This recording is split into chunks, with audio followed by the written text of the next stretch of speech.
So hi what is up guys, welcome back to the computer mind. आज के इस video में हम आपको सिखाएंगे लैम्डा फंक्शन या फिर एनोनिमस फंक्शन के बारे में।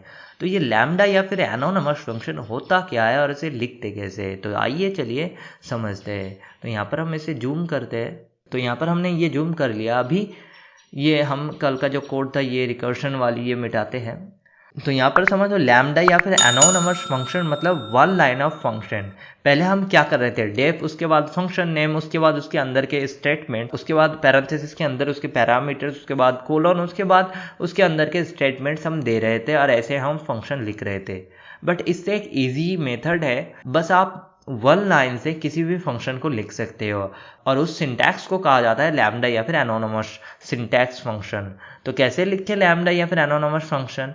वन लाइन में, मतलब फंक्शन को बिना नाम के वन लाइन में लिखने को कहा जाता है एनोनिमस या फिर लैम्डा फंक्शन। आइए अभी प्रैक्टिकली समझते हैं। तो सबसे पहले आपको देना होता है lambda, lambda, LAMB, lambda. Okay, lambda function देने के बाद आपको क्या करना होगा, लैम्डा लिखने के बाद आपको यहाँ पर पैरामीटर पास करना होता है सबसे पहले। तो ये नॉर्मल फंक्शन सिंटैक्स की तरह नहीं है, इसमें थोड़े बहुत फेरबदल है। तो कैसे फेरबदल है? सबसे पहले आपको जितने भी वेरिएबल्स चाहिए एज ए पैरामीटर वो आप दे दीजिए। जैसे कि यहाँ पर 2 चाहिए हमें, तो A, B हमने दे दिया।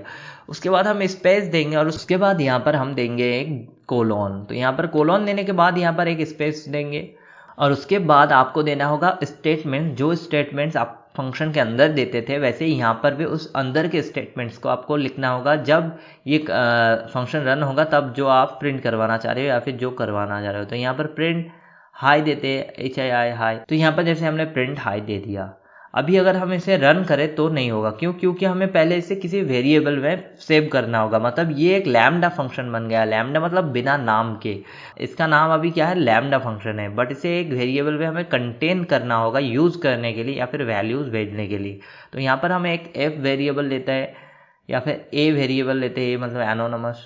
तो यहाँ पर a वेरिएबल के अंदर हम इस पूरे फंक्शन को हमने सेव कर लिया। अभी अगर हमें यूज़ करना हो तो कैसे यूज़ करेंगे? हम सिंपली पहले a लिखेंगे, पैरेंथेसिस के अंदर वो वैल्यू हम पास करेंगे। मान लो हम 5,4 और यहाँ पर एक काम करते हैं, हाई के बदले हम एक काम करते हैं, A+B देते हैं, A+B।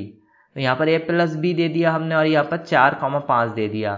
तो यहाँ पर क्या होगा, प्रिंट होगा। देखते हैं कैसे प्रिंट होता है या नहीं। राइट क्लिक रन करते हैं तो यहाँ पर आप देख सकते हो हमारे यहाँ 9 प्रिंट हो गया। मतलब ये फंक्शन काम कर रहा है एज ए नॉर्मल फंक्शन। जैसे हम डेफ डिफाइन करके करते थे वैसे ही ये लैम्डा फंक्शन भी वर्क करता है। तो समझ लो कैसे ये लिखना पड़ता है, इसका सिंटैक्स क्या है।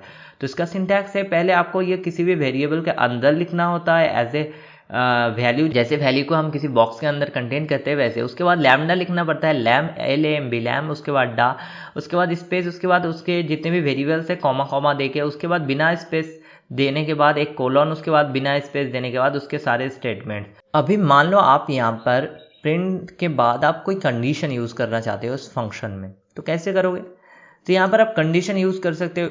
मतलब पहले आपको इफ़ देना पड़ता था, उसके बाद इफ़ की कंडीशन, उसके बाद एल्स, एल्स की कंडीशन। यहाँ पर कुछ और होता है, पहले आपको जो स्टेटमेंट आप उस कंडीशन के फुलफिल होने पे प्रिंट करवाना या फिर एग्जीक्यूट करवाना चाह रहे हो, पहले वो स्टेटमेंट, उसके बाद स्पेस देके इफ़, उसके बाद स्पेस देके वो कंडीशन। मान लो कि हम चाहते हैं अगर a less than equals to हो, तो अभी तक हमने लेस देन इक्वल्स टू का जो ऑपरेटर है वो नहीं सीखा है। तो यहाँ पर लेस देन इक्वल्स टू ऐसे लिखा जाता है, less than equals to, sorry ये हो गया ग्रेटर देन इक्वल्स टू, तो ये लिखा जाता है ऐसे, लेस देन इक्वल्स टू। तो लेस देन इक्वल्स टू 5 अगर हो तो हम इफ प्रिंट करवाना चाहते हैं। एल्स देना चाहते हैं तो आपको स्पेस देके एल्स देना होगा। उसके बाद एल्स में क्या होता है, कोई भी कंडीशन नहीं होता है। तो एल्स के बाद स्पेस देने के बाद आपको बिना कंडीशन के दूसरा स्टेटमेंट लिखना होगा जो आप प्रिंट करवाना चाह रहे हो। मान लो कि अगर ये 5 से कम हुआ तो हम यहाँ पर देना चाहते हैं लेस देन 5, लेस देन 5। तो यहाँ पर हमने लेस देन 5 दे दिया। तो ये a का वैल्यू हमने अभी 5 दिया है, तो ये लेस देन इक्वल्स टू मतलब a 5 से कम या फिर 5 के समान अगर हो, मतलब अगर 5 हो या फिर 5 से कम हो तो फिर ये कंडीशन सेटिस्फाइड है। और जैसे ही ट्रू वैल्यू आ जाएगा फिर इफ की जो स्टेटमेंट मतलब प्रिंट A+B वो प्रिंट हो जाएगा। अगर ये 5 से ज़्यादा हुआ तो ये सेटिस्फाइड नहीं होगा, तो ये एल्स पार्ट में चला जाएगा और लेस देन 5 कर देगा। तो यहाँ पर अभी हमने 5 दिया है, मतलब देखते हैं क्या होता है।